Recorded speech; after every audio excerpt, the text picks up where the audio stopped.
What is going on, everybody? Today we are going to be talking about something that I am super excited to talk about. And right now, if you can't tell, it's like 7:15 in the morning. I'm brand new awake. My voice is shaky. I have coffee right here. But I had to make this video right now because I am super excited about what I'm about to talk about. And that is the probability that Xbox is making 3 new consoles that are going to be coming out later in 2017. Most likely early 2017, and most likely being announced later this month. And now what I'm talking about here is there has been some really good information leaked about these consoles, and they are Xbox Mini, Xbox Slim, and Xbox VR. Now we are going to be talking about all 3 of these in this video, and we're going to be talking about what I think they're most likely going to be used for if these actually do get announced later this month.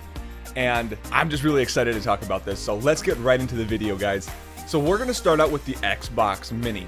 Xbox Mini, to me, can go either 2 ways. They could go the way of the Xbox having less power, but more portability, and maybe if you want to have more desk space on your desk, if you're a desktop Xbox player like I am, or it could be that it has just as much power, but it is a better all-around system, and everything can be more compact for the desktop player like myself. Now, the problem with it being less powerful would be that games would have to be specially made for the Xbox Mini, and game developers aren't going to want to do that. So honestly, I don't think that it's going to be something that has less power and more portability. I think it's going to probably be the same amount of money that you would pay for that, or maybe even a little bit more, but with a smaller compact fit for the desktop gamer. And this would not really matter to the person that plays on a big TV. It's a little bit of space that they're gonna save, but desktop players, it would mean the world to them. My Xbox takes up way too much of my desktop space. And next is the Xbox Slim, which is going to, I guarantee, be something that is made. Just because the 360 Slim came out and that was such a big hit, I mean, it makes more sense once people start telling Xbox what is wrong with their bigger clunky console, and Xbox has time to really fine-tune the actual Xbox. They are going to make a slim version, and it's just going to be a updated version of the Xbox One.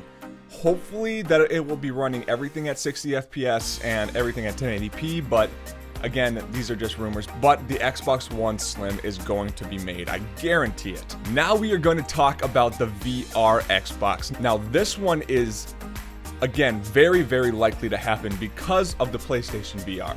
Xbox wants to compete with PlayStation, and PlayStation has that VR online, and it's going for it, and it's just boom. They went straight for it when VR was starting to take off. So I have said this before, and it might not be relevant, but Microsoft, let's say Microsoft is this big, okay? Xbox is this big in Microsoft. Very slim amount of money that Xbox makes for Microsoft just because Microsoft is so massive. Let's say this is Sony right here. This is PlayStation, okay? PlayStation takes up a huge chunk of Sony's manpower, and rightfully so, because it makes a lot of money for Sony compared to their actual Sony company, you know? And that's why Sony is kind of more of the customer service, and they are more on top of things when it comes to gaming because they want to make the PlayStation thrive. They can't lose the PlayStation because Sony would sink. Microsoft isn't that way. If Microsoft lost Xbox, it would barely even dent their amount of income they make. But that being said, Xbox is a little bit behind the curve when it comes to specific things. But now that they're jumping on the bandwagon with the VR, if this is actually a thing that's going to be happening, they have enough money behind Microsoft to make a really good VR system. Really good. And that is something that I would love to see. I would love to see Microsoft and the money behind Microsoft make a VR for the Xbox. And I can't really speculate too much on that because it's VR. VR is currently garbage. I mean, it's not great. I shouldn't say it's garbage, but it's not great. And it's going to improve over the next 10 years. VR is going to be crazy good in 10 years, but right now I would love to see what Xbox could do with VR. Now guys, leave a comment down below with what you think about these 3 consoles that may be announced later this month and coming out in early 2017. Again guys, leave a like, leave a subscription, it really does help me out. I hope you guys could tolerate my scratchy voice this morning, but again, I hope you enjoyed the video. I will see you guys later.